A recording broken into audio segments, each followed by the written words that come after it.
Hey, and welcome to another episode of Beyond the Panels.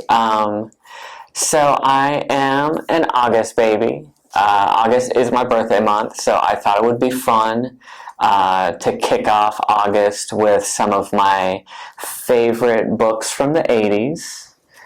And I just picked out kind of a hodgepodge of Marvel, DC, independent stuff. Some of my favorites. So, this is my first one. It is Jojo's Bizarre Adventure. This is a manga series by Hirohiko Araki, and it's translated by Evan Galloway.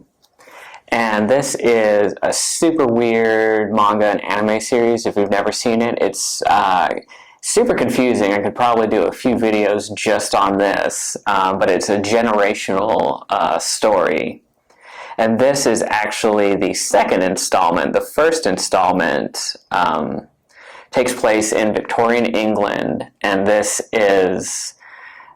takes place in the late 30s, in the lead up to World War II. And the first two series deal with martial arts. This family, the Joestar family, gets powers from oxygenating their blood. So by breathing, they have kind of like super kung fu powers. And in this one, they're fighting super vampires.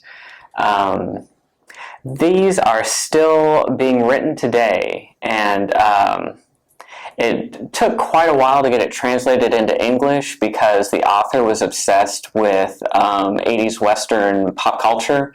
So a lot of the names are named after 80s bands. The big bad of the series, Dio, is named after Ronnie James Dio. And the super vampires that he fights in this series are based off of Satana, Wham, AC/DC, and Cars. So it's pretty interesting. In the translations, they've altered some of the names just due to legal issues. But it is a super, super bizarre adventure. And we have a complete set of the first, second, and third sets. And they are currently publishing the latest English translations of the fourth set, Diamond is Unbreakable, and we have 3 of those volumes in the system so far.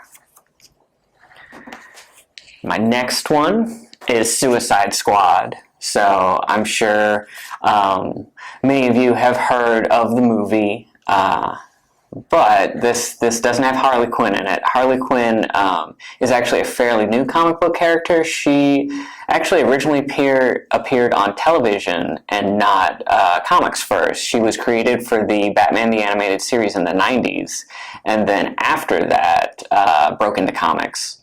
But this is the Suicide Squad from the 80s.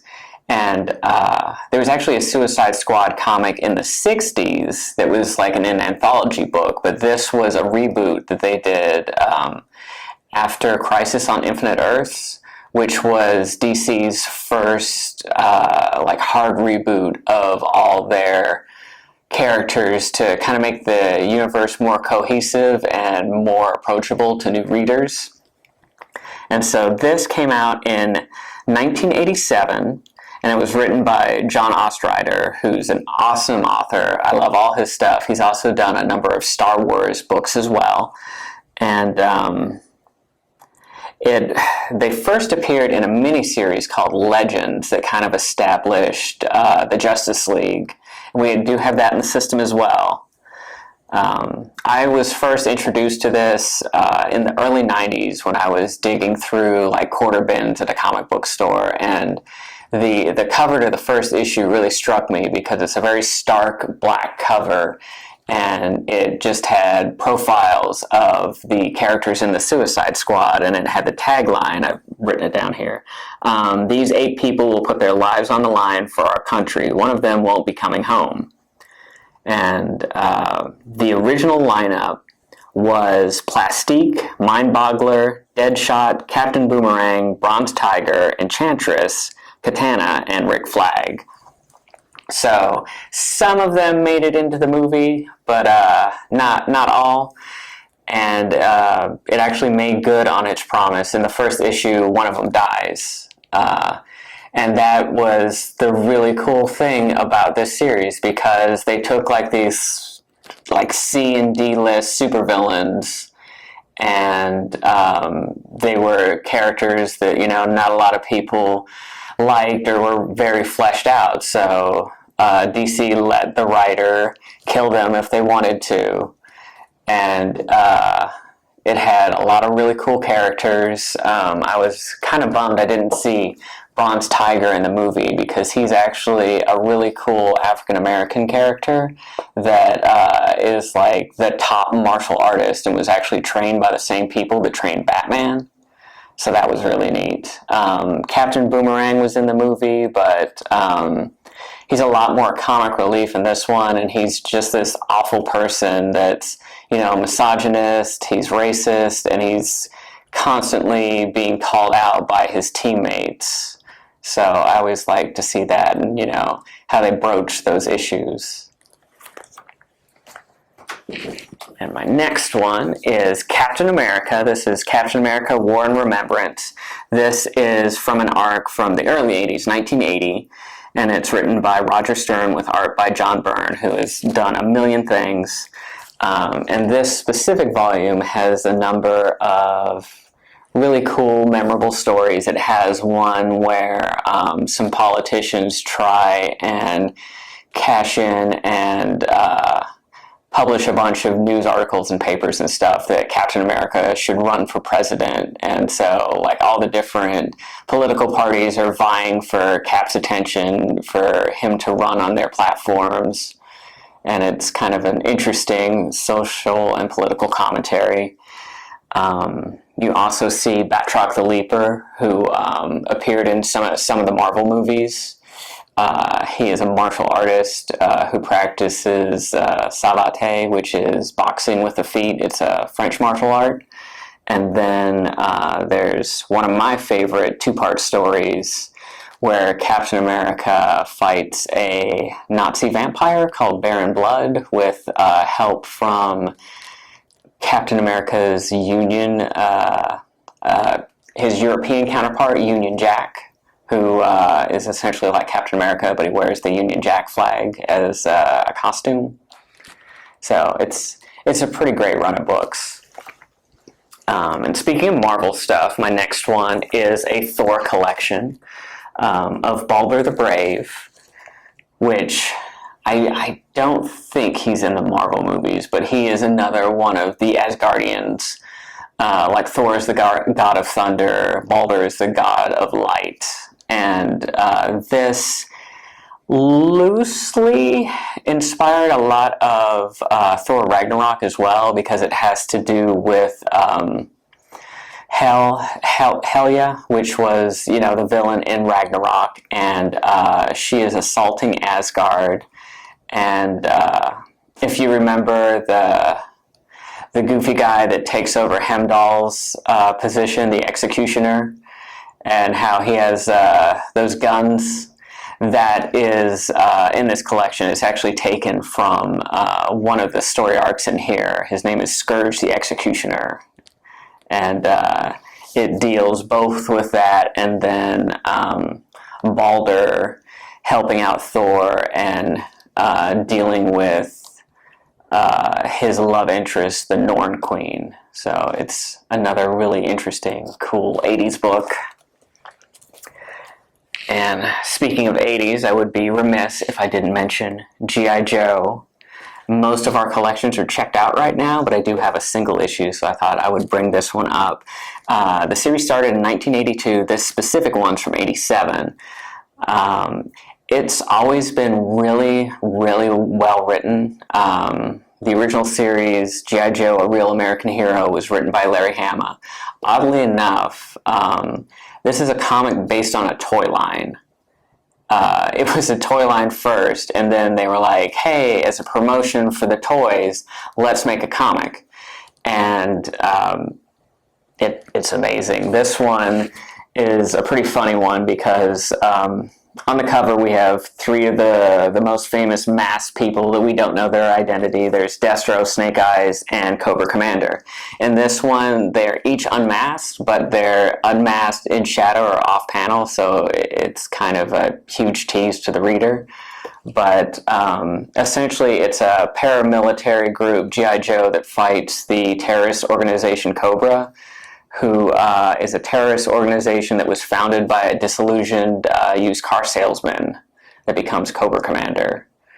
It's super cheesy and amazing. The original series ran to the 90s and was canceled, and it was picked up by various publishers, Dark Horse, IDW, Dynamite.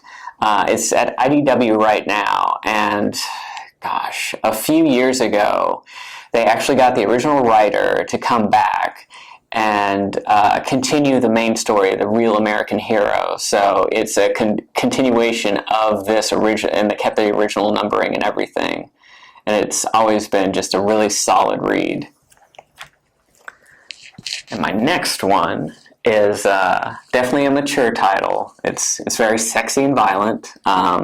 It's from 1983, but it's set in the year 2031, and it's a satire of a dystopian future. The main character is Reuben Flagg, and he is sort of drafted against his will to be a plexus ranger, which are kind of like the police. He played one on TV and has no training or anything else, but because he played one on TV in like a trashy drama, he's forced to be a cop, and he has to deal with like all these biased and racist news organizations and different gangs, and just the terrible state of the U.S., where the ruling class and all the rich people have moved to colonize Mars, and the U.S. as it is right now is ruled by corporations, and there are no longer states, they're just giant malls. So it's definitely a timely read. A lot of like the cyberpunk dystopian stuff that was written in the 80s seems to be oddly relevant again. So, like I said, this is a definitely solid read, but it's very satirical and very, very adult and biting commentary, so it's a good read.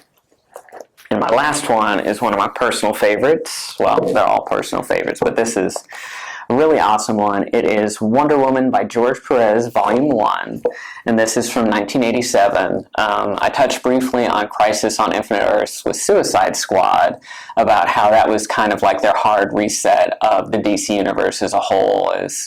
It kind of made it easier as a jumping on point for new readers, and people didn't have decades and decades of informational baggage. So everything started out with new numbering, and they did essentially updated, rebooted origins for all of their popular properties. So this was a retelling of the origin of Wonder Woman by George Perez, and it's essentially the quintessential origin of Wonder Woman, and it incorporates all the Greco-Roman myths and gods and goddesses, and it introduces Ares, who was a major villain in the movie, as well as Cheetah, which is one of Wonder Woman's nemeses, one of her most famous rogues. And the art, storytelling, and everything is gorgeous. We have 3 volumes of the George Perez set, but this is the very first, and I believe it covers the first 12 issues, so it is a chunky read, but it's one of my absolute favorites, and if you're at all curious about Wonder Woman, this is a great place to start. So thank you so much for joining me, and I will see you guys in the next video.